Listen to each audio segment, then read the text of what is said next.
주도 사실 완전 개별 이슈로 움직이고 있고요. 콜마 BNH가 이제 뭐 애텀이라는 거를 중국에 수출을 하고 있는데 이 중소형주도 아까 말씀드린 CFD 내용이나 이런 것 때문에 중소형도 빠졌습니다. 오른 것도 없이 빠졌고 특히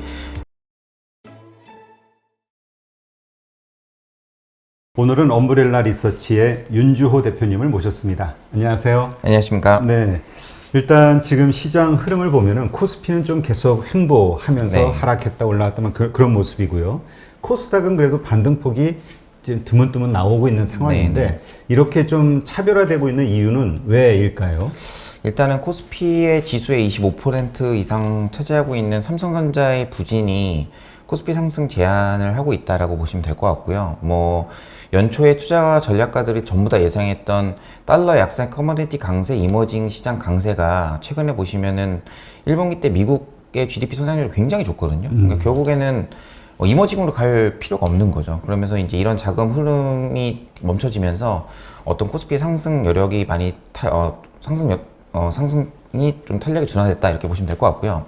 그에 비해 이제 연초부터 계속 소외받았던 코스닥이 어느 정도 기간 조정이 거쳤는데 최근에 이제 코스닥 낙폭이 조금 있었습니다. 그 이유는 뭐 이미 아셨던 내용이지만 4월 1일부터 CFD 관련된 양도세 양도 차익 과세가 이제 실시가 되면서 그 전까지 코스닥을 이제 뭐 돈이 많으신 분들이 이제 CFD 계좌로 샀던 이런 분들의 매물 출회가 이제 어느 정도 일단락이 되면서 코스닥이 반등이 좀 나왔다고 판단하고 있습니다. 그러면 지금 사실 몇 달 전서부터 중소형주에 관심을 가져라 했지만 사실 그동안 중소형주가 이렇게 크게 재미를 못 봤잖아요. 네네네. 올해 들어와서도 네네네. 그렇고요. 그럼 지금서부터 그 중소형주, 이 코스닥에 속해 있는 이런 것들이 반등폭이 좀 있을 거라고 보시는 건가요? 저는 사실은 뭐 지금 단기에 무조건 오른다 이렇게 보긴 좀 어려울 것 같고요. 이제 시장 상황이 이제 뭐 FOMC 회의나 이런 것들 여러 가지 매크로 환경이 지금 불확실성이 좀 있기 때문에 아직까지는 중소형주가 탄력적으로 무조건 올라갈 수 있다라기보다는 가격적인 메리트가 생겼다라고 저는 생각을 하고 있습니다. 연초 대비 안 오르는 주식의 유동성은 어차피 살아있고 안 오르는 주식에 대한 어떤 기회가 지금 남아있다라고 보고 있습니다.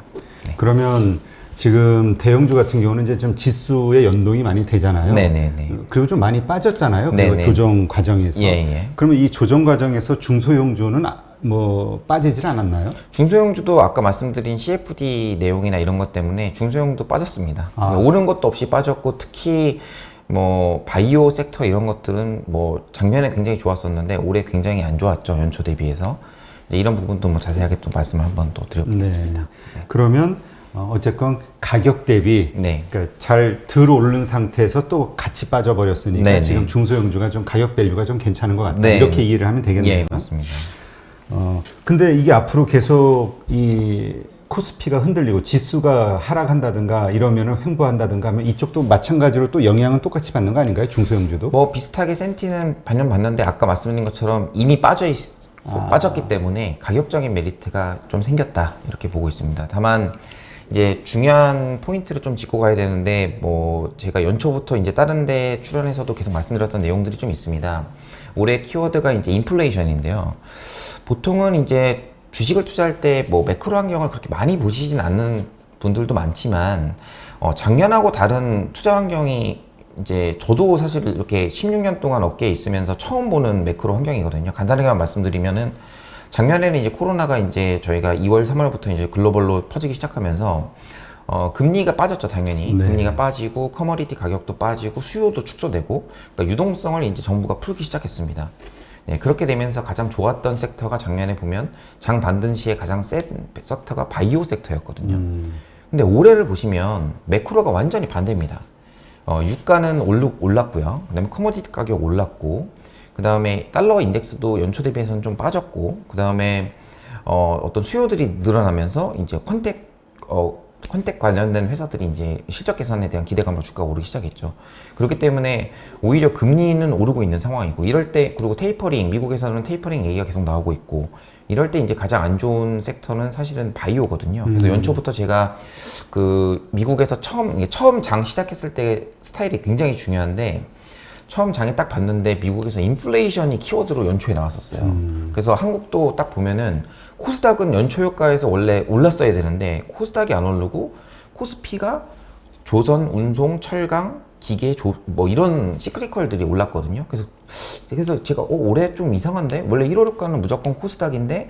이런 생각을 했었는데 결국에는 지금 그러한 것들이 1월 달에 많이 반영이 되면서 코스피가 먼저 올랐다. 이제 2, 3월에 기간 조정을 보이고 있다라고 보시면 될 것 같습니다.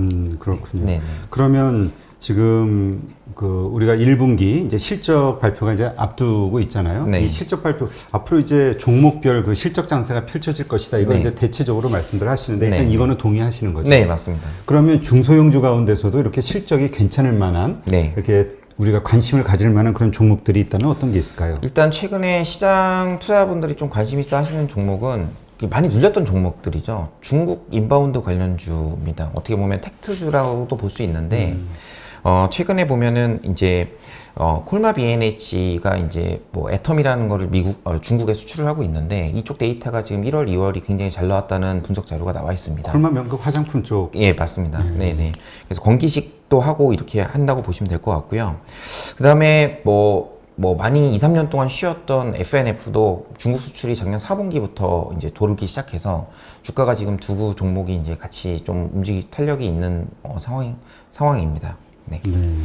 그러면 지금 우리가 이제 실적 발표를 앞두고 이렇게 중소형주에 관심을 갖는다. 그럼 이제 대형주는 네. 그래도 대형주도 좀 빠졌잖아요. 네네. 그러면 이거는 일단은 지금은 좀 지수 관련주는 좀 이렇게 거리를 둬야 된다는 얘기인가요? 대형주도 사실 완전 개별 이슈로 움직이고 있고요. 예를 들어서 뭐 LG전자 같은 경우는 다음 주에 이사회가 있는데 이사회에서 이제 계속 뉴스로 나왔던 NC 사업부를 축소한다는 뭐 어떤 기대감이 녹아 있어서 최근에 다시 오르고 있고, 이제 사실 실적 발표 때 저희가 가장 중요한 거는 이제 뭐 시장의 분위기를 바뀔 수 있는 게 결국에는 삼성전자의 실적입니다. 삼성전자가 지금 실적은 어느 정도 톤다운을 하고 있고, 1분기에 8.6조 이렇게 되고 있는데, 뭐 컨센서스 비트한다 아니면 비트 안 한다 이런 논의가 계속 지금 되고 있는 상황이고요. 결국에는 4월 초에 이제 삼성전자 전면 실적이 나오고 나서 그거에 대한 해석이 나오면서 어느 정도 대형주의 흐름이 다시 반복되느냐 아니면은 지금 이런 답보하는 상태로 개별 종목 장세가 되느냐가 이제 두 가지 스타일로 나뉠 수가 있겠습니다. 그러면 우리가 좀 기준을 가지고 네. 이렇게 정한다고 하면은 어떤 기준으로 해야 될까요? 일단 본인의 투자 스킴이 뭔지가 좀 중요할 것 같아요. 그래서 뭐 어떤 게 좋다라고 해서 뭐 그게 무조건 주식이 간다 이렇다기보다는 이제 본인의 투자 스타일에 맞추는 투자 전략이 굉장히 중요하다고 생각합니다. 이제 제가 1월부터 이제 많이 뭐 PT도 다니고 이제 투자분들도 만나면서 말씀드렸던 게 이제 1월 달에 주가 상승이 아무리 봐도 과했다라는 거는 누구나 다 아시는 내용이고 2, 3월에 변동성 장세에서 돈을 벌기 어려울 때 주식의 익스포저를 많이 가져가는 건 사실 어렵거든요. 근데 이제 보면은 이제 뭐 FOMC 악재나 이런 것들로 해서 이제 3월 달에도 시작하자마자 주가가 굉장히 뭐 코스피, 코스닥 다 안 좋았었는데 저는 이게 어느 정도 기간 조정이 좀 나왔다라고 저는 생각을 좀 하고 있습니다. 그래서 뭐 어차피 실적은 계속 개선이 되고 있는 거고 이런 실적이 개선되는 업체들 위주로 투자 전략을 가져가되 다만 지금 연초에 봤던 막 1월 같은 그런 장은 뭐 아직까지는 좀 더 숨고르기를 해야 되지 않냐라고 저는 생각을 좀 하고 있습니다. 그러면 네. 지금 시장이 이제 많은 투자자들이 불안해하는 게 이제 본격적으로 하락으로 가는 거 아니냐 네네네. 이거를 걱정해 하시는데 네네네.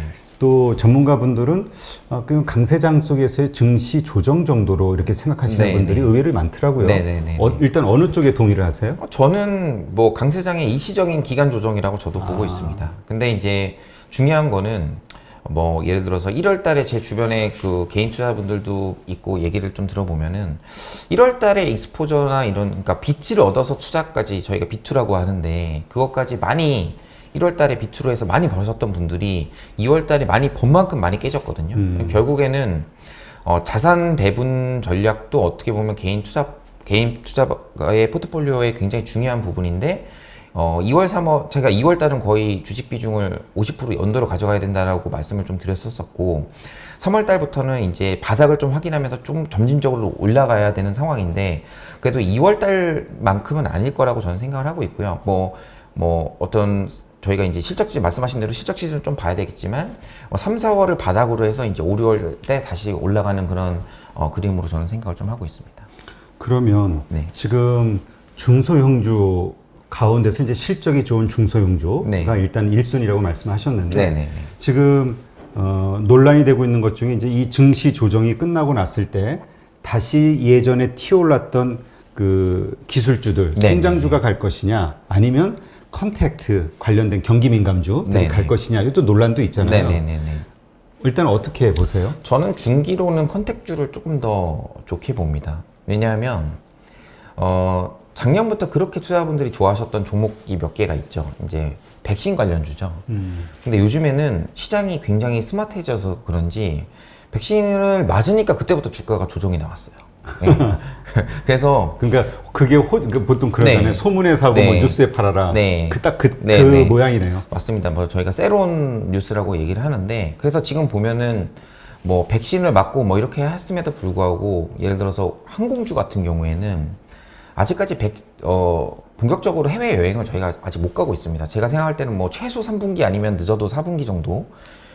그러면은 이제 저는 사실은 제가 보는 업종들 중에 굉장히 좋게 보는 업종이 뭐냐면, 뭔가 위기가 왔는데 구조조정이 되고 구조조정에 살아남은 업체가 이제 수혜를 보는 그런 과정을 좀 좋아하는데, 지금 보면 LCC들이 구조조정이 굉장히 많이 나오고 있어요. 그래서 아마 실적은 굉장히 안 좋겠죠. 올해 내내 안 좋겠지만 내년도에 이제 만약에 올해 뭐 3분기나 3분기 말이나 뭐 4분기 때부터 다시 여행을 할 수 있게 된다면, 제가 볼 때 가격과 상관없이 사람들이 티켓을 살 가능성이 높거든요. 그러면은 티켓 판매가 될 때까지 모멘텀이 전 살아있다라고 보니까, 역발상으로 보면 오히려 지금이 실적이 안 나와서 아무도 추천을 안 하고 있지만 이런 업체들이 뭐 항공주나 뭐 LCC 관련주들이 꾸준히 가지 않을까 이렇게 생각을 좀 하고 있습니다. 네. 네. 그러면 지금 중소형주로 지금 말씀하신 그런 섹터에 관련된 주들, 실적이 좋아질 만한 네, 그런 네. 주들을 선택하는 것이 가장 좋은 선택이다라고 지금 현재는 보시는 거네요. 네, 맞습니다. 근데 지금 컨택 관련된 뭐 항공이라든가 뭐 이런저런 것들, 여행이나 네. 이런 것들 아직 실적은 없잖아요. 실적은 없습니다. 네. 예. 그래서 더 잘 가는 것 같아요. 네. 근데 그러면 다시 질문을 드리면 네. 지금 그러한 말씀하신 기대감으로 지금 꽤 올라왔단 말이죠. 네네네. 오른 현재 시점에서도 들어가도 괜찮을까, 사도? 일단은 주식의 가장 큰 악재는 장이 빠질 때 왜 이렇게 비싸지? 이런 거거든요. 그렇죠. 가격이죠. 네, 비싼 네, 네. 가격. 네. 근데 지금 보면은 지금 장이 빠졌는데, 보시면 아까 말씀하신 성장주 위주로 많이 빠졌습니다. 결국에는 미국 금리가 튀면서 가치주에 대한 선호가 바뀌면서 됐는데, 저는 이제 가치주도 어느 정도 2월, 3월 달에 아웃퍼폼을 했다고 생각하거든요. 그러니까 결국에는 가치주나 성장주가 뭐가 갈 것이냐, 결국엔 다 같이 갑니다. 다 같이 가는데, 저희 포트폴리오가 가치주로 되어 있는데 성장주만 가면 소외를 받고, 그다음에 성장주 포트폴리오 되어 있는데 가치주만 가면 소외를 받는 거거든요. 지금 성장주 투자분들이 2월, 3월에 굉장히 소외를 많이 받았던 그런 상황인 거고, 성장주에 있어서 가장 중요한 뭐 한 축을 하고 있던 2차전지가 지금 얼마 전에 이제 안 좋은 뉴스가 좀 나왔죠. 폭스바겐에서 이제 내재화 가능성이 나오면서 한국의 2차전지 관련주들이 지금 더 하락을 하는 모습이라서, 뭐 또 떨어지는 칼날을 지금 잡아야 되냐 이런 데 고민이 있지만, 이제 요즘 투자분들이 굉장히 똑똑해지셔가지고 뉴스가 나오면 해석을 금방 하세요. 그래서 어떻게 보면 개별 뉴스나 이런 거에 대한 대응을 조금씩은 하셔야 되는 게 아닌가 이런 생각을 좀 하고 있습니다. 그러면 네. 지금 말씀하신 대로 그냥 현재 시점은 그렇게 매수를 조심해야 될 만한 그런 고점은 아니다. 지금 말씀하신 섹터, 그다음 중소형주들은 네, 맞습니다. 이렇게 이해를 하면 될까요? 예. 근데 이제 앞으로 남아 있는 그 리스크라고 하면은 아까도 얘기하셨던 뭐 금리가 상승한다든지 네네. 혹은 인플레이션에 대한 우려가 있다든지 이런 것으로 이런 시장이 흔들릴 만한 요소는 언제든지 있는 거잖아요. 네네네. 그럴 때에도 잘 버텨줄 수 있는 게 중소형주일까, 아니면 쉽게 빠져나올 수 있는, 던지고 네. 팔고 나올 수 있는 대형주를 해야 될까? 이건 또 고민도 될 것 같아요. 이거는 뭐 개인 투자 성향에 따라 좀 틀린데요. 네. 대형주가 훨씬 더 유리하죠. 지금 말씀하신 국면에서 이제 포트폴리오를 빠르게 바꿀 수 있는 거는 대형주가 중요한데, 2월, 3월에 고생했었던 분들이 그냥 들고 있으면은 먹었을 텐데, 내가 지금 가치주인 것 같아서 성장주 팔고 가치주로 갔는데 뭐 카카오가 더 올라서 내가 뭐 투자 기회 놓쳤다, 이런 분들이 많아서 결국에는 자기 스타일이 들어올 때까지 어느 정도 주식을 들고 가는 편이 좀 맞을 것 같습니다.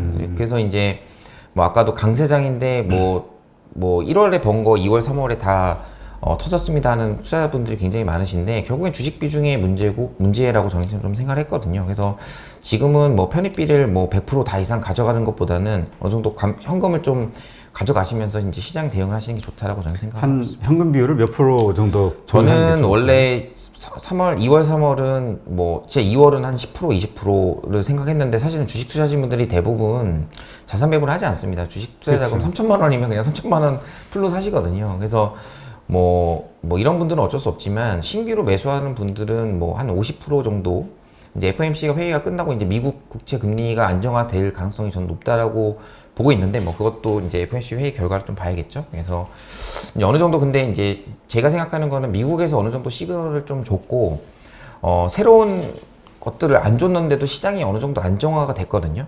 기간 조정에서 저는 성공적인 기간 조정이 나왔다고 보고 있습니다. 그러면 지금 시점에서는 현금 비중을 50%로 가져가라. 근데 100%이신 분이 지금 주식을 줄여서 50%로 가져가는 건 의미가 없기 때문에 지금 신규 신규로 관점에서. 하시는 분들은 저가일 수도 있겠지만 그래도 한 50% 정도만 하고 나머지는 좀 관망하고 신규 매수 기회를 보시는 게 나을 것 같다라는. 이미 기존에 보유하고 있는 분들은 그냥 버티는 전략으로 가는 게 나을 것 그거는 같고. 어쩔 수 없죠. 그거는 이제 여기서 줄였는데 반등이 나오면은 안 되기 때문에 어쩔 수 없이 그러니까 가져가셔야 일단 기본적으로 장은 다시 이 기간이 끝나면 네, 네, 조정이 네. 끝나면 오를 거라고 보시는 네, 거니까. 네, 네, 알겠습니다. 그러면 지금 우리가 좀 그 지켜볼 만한 그 종목들을 이제 몇 가지 이렇게 소개해 주실 것 같은데, 네, 네. 예, 한번 일단 소개를 좀 해주시죠. 일단 아까 말씀드린 중국 소비주 관련된 그 업체들 말고 이제 최근에 제가 이제 좀 분석한 자료들을 말씀을 드리면은 이제 사실 미세먼지가 매년 되는 그런 스킴입니다. 아시는 것처럼 이제 저희가 북서풍이 불기 때문에 그 겨울에는 가을 겨울에는 굉장히 좀 맑았다가 겨울 막바지서부터 한국에 미세먼지가 유입이 되면서 1년에 한 번씩 꼭 오르는 주식이 있습니다. 그래서 이 업체는 이제 여러분들이 이미 알고 있는 이제 위닉스라는 공기청정기를 가진 업체고요.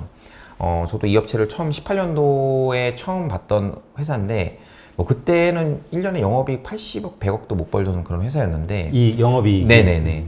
근데 이 회사가 지금 연간으로 작년에 영업이익이 510억 정도 나왔고요. 많이 올랐네요. 네네. 올해 이제 한 700억 이상 저는 추정을 좀 하고 있습니다. 시가총액이 아직 5천억이 안 되기 때문에 저는 싸다라고 생각하는데 이제 시장에서는 기관 투자자들이나 아니면은 개인 투자분들이 좋아하셔야 요즘에 주가가 오르니까. 그렇죠. 매수가 따라와야 되니까. 그래서 간단한 투자 포인트를 말씀드리면 결국에는 이제 이 회사는 저도 이제 미국 수출을 3년 전부터 준비를 했어요. 그래서 저는 미국 수출이 잘 될 거라고 보고서 회사를 계속 업데이트를 했었는데 작년에 미국 수출이 굉장히 잘 됐습니다. 근데 이미 아시는 것처럼 작년 2분기 때 저희가 코로나 때문에 중국에서 아예 그 공장을 돌리지 못했죠. 그러면서 저희가 작년 내내 마스크를 껴서 몰랐지 사실 보시면은 공기가 굉장히 맑았습니다. 그래서 작년 베이스가 굉장히 낮다라는 거고요.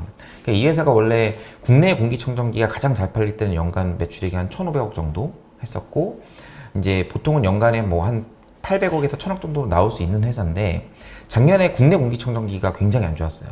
그래서 작년에 국내 공기청정기가 500억밖에 못했습니다. 그러니까 집에만 있었는데 실적이 안 좋으네요. 네네네네. 그래서 이제 공기청정기를 한국에서는 코로나 때문에 오히려 안 쓴 그런 건데 신기하게 해외에서는 공기청정기 수요가 늘어났거든요. 그러니까 좀 약간 같은 사람인데 이게 왜 저도 이제 이해는 안 가는데 어찌됐든 이쪽에서 판매 채널이 좋아지면서 작년에 원래 해외 수출이 이 회사가 작년을 제외하고 최근 3년 동안에는 연간 한 600억 정도밖에 못했는데 작년 1분기부터 미국 쪽에 매출액이 증가하기 시작했습니다. 그래서 연간 미국 쪽만 한 1,200억 정도 매출액을 했고 올해도 이제 미국에 이제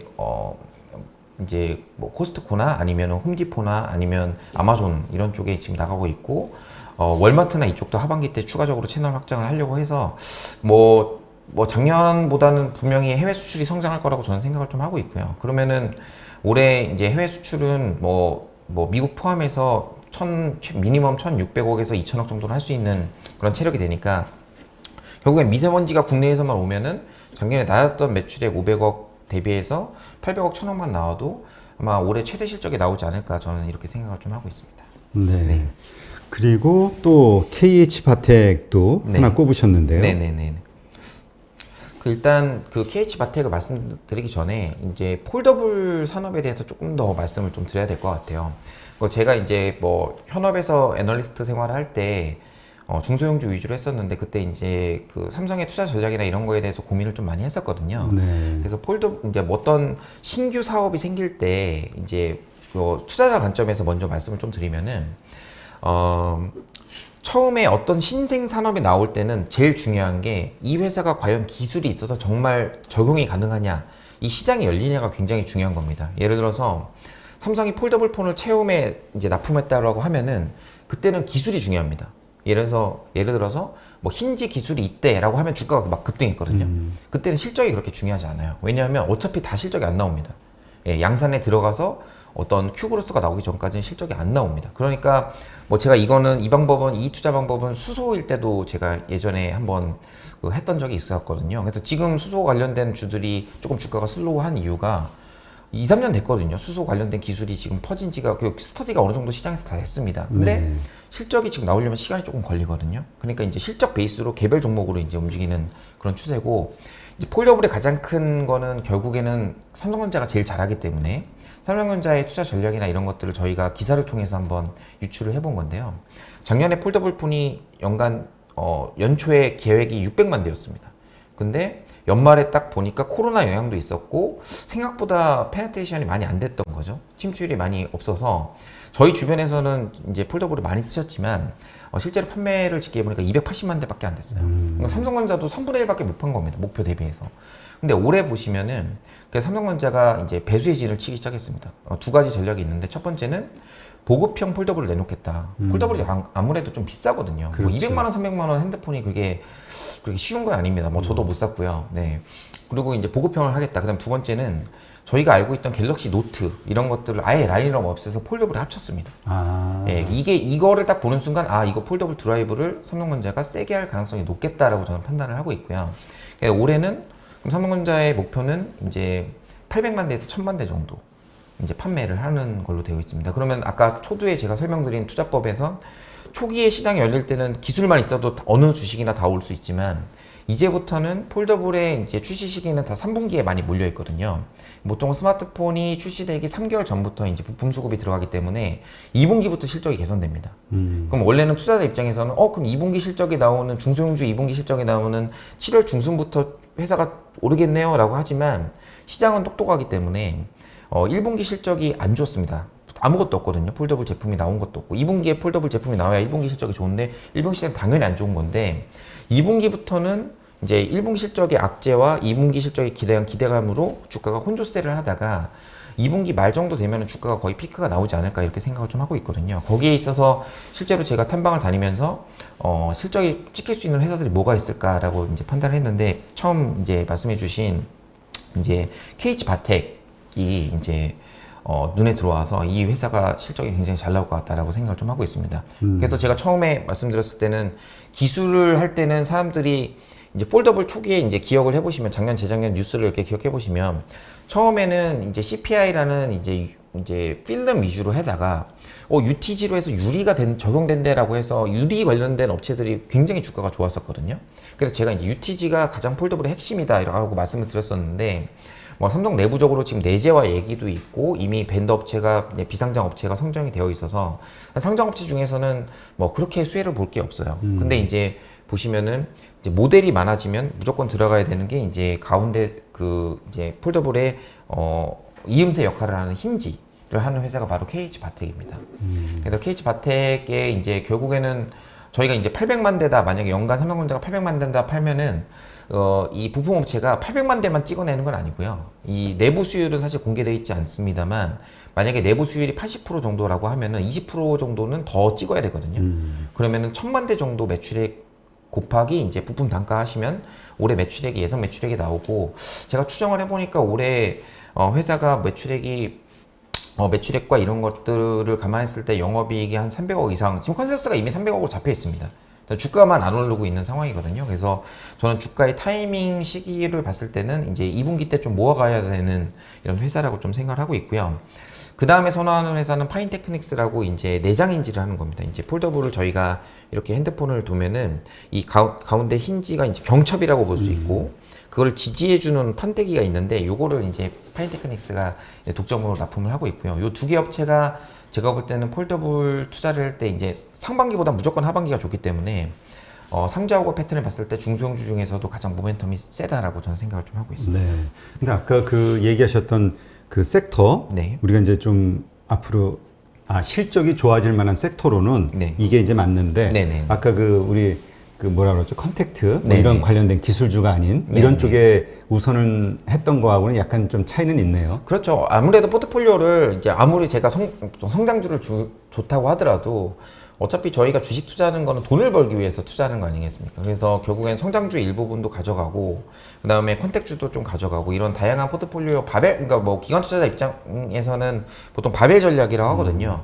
뭐 반도체도 사면서 바이오도 사는 이런 것들이 양쪽에 이제 다 포트폴리오를 비중으로 이제 가져가는 그런 투자 전략이라고 볼 수 있겠습니다. 네. 그 이 위닉스 같은 경우는 현재 실적이 일단 기본적으로 좋을 거라는 전제로 투자를 하는 거고요. 앞으로도 네네네. 좋을 거고. 네네네. KH바텍하고 파인테크닉스는 지금은 별로지만 네. 앞으로 하반기에 좋아질 거라고 기대하고 투자를 해야 되는 네네. 그런 상황이네요. 네네. 근데 그럼 현재 주가, 그러니까 언제 시점, 지금 들어가도 괜찮은 시점인 거고요. 네네. 그 매도 시점은 언제로 봐야 되나요? 매도 시점은 아무래도 그 폴더블이 출시가 되는 3분기에 뉴스가 나오면 보통 개인 투자분들이 요즘에는 안 그렇습니다. 굉장히 스마트해지셔가지고 맨날처럼 뉴스에 막 사고 이러진 않으시거든요. 아마 그때 주가 피크가 나오지 않을까 생각합니다. 좋은 뉴스가 나올 때 네네네. 실적이 좋다. 예, 실적이 좋다. 좋은 뉴스가 나오고 매수 추천 보고가 나올 때 이제 어느 정도 비중을 조금씩 줄이는 그런 전략이 좋을 것 같습니다. 네.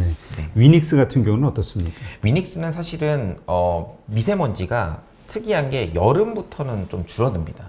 그러게 지금도 뭐 중국 보니까 뭐 네. 최고치의 그 네. 황사가 뭐 일어났다는 네, 뉴스 홍사가 나오던데. 이제 조금씩 막 오니까 이제 실적 개선은 3, 4, 5월 달부터 이제 실적이 개선되는 게 확실하게 되는 거고요. 다만 위닉스를 투자하실 때 조심해야 되는 거는 가을이 되기 전에 팔아야 됩니다. 아, 왜요? 네, 왜냐하면 이 회사의 분기 실적을 보면은 항상 2분기가 1분기 아니면 2분기가 피크였습니다. 올해는 1분기 대비해서는 2분기가 미세먼지가 많기 때문에 1분기 실적보다는 2분기가 당연히 좋을 거고요. 그러면 주가는 이렇게 크게 빠지진 않을 것 같고요. 다만 2분기 대비해서 3분기가 항상 그 공기가 가을 되면 맑아지기 때문에 2분기 실적이 되게 잘 나오더라도 실적이 되게 좋네. PER 너무 낮은데 이것보다는 그때가 오히려 차익 실현의 기회라고 보시면 될 것 같습니다. 네. 이게 그 여름에 에어컨을 많이 틀어놔서 공기가 좀 이게 순환이 안 돼서 답답해서 그런가? 하여튼 좀 뜻밖이네. 아니면 겨울을 앞두고 있어서 네, 아마 네. 소비 심리가 줄어들 수도 있고요. 네, 네, 네. 어쨌든 이러한 기준으로 투자의 포인트를 네. 한번 삼으시고 일단은 종목에 대해서 스터디해 보시는 게 일단 필요하겠죠. 무조건 사시면 안 되고. 네, 그럼요. 네. 네. 네, 네. 알겠습니다.